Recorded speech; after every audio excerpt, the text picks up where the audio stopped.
First, bell pepper green. Ay, nagsasilap.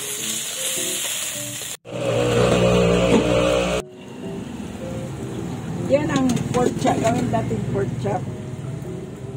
Lugar sa kinachop ko yung karne. Lagyan ng crispy fried spicy. So, ito na, iprito na natin itong pork chop.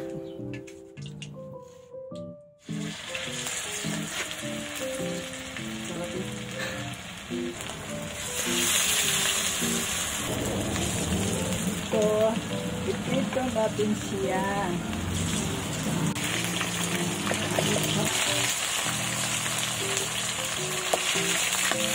Yung pork chop, itong piniprito kong oil, ito lang syempre ang gagamitin natin. At ready na tayo maghanap pa ng ibang oil. Pareho lang na yan. Pork chop. Mati.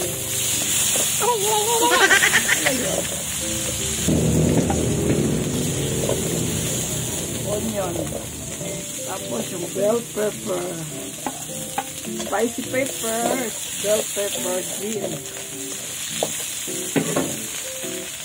Ito ang pork chop sa prito pork chop. Sarap no? Tingnan mo, sarap. Ay, sarap. Lagyan natin kunting vinegar.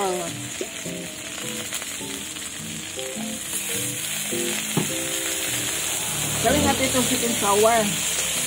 Pork chop with sweet and sour. Ito, ketchup, sweet and sour.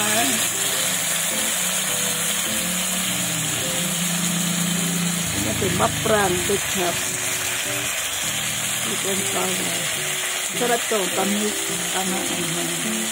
Lagyan natin kunting tubig.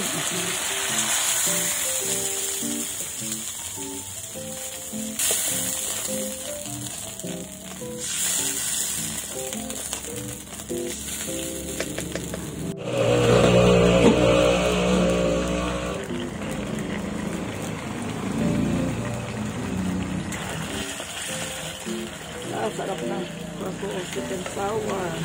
Pork chop, sweet and sour. Lagyan natin yung powder hibisco cracker para masarap siya.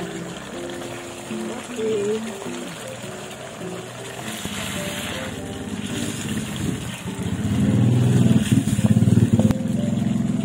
Onion.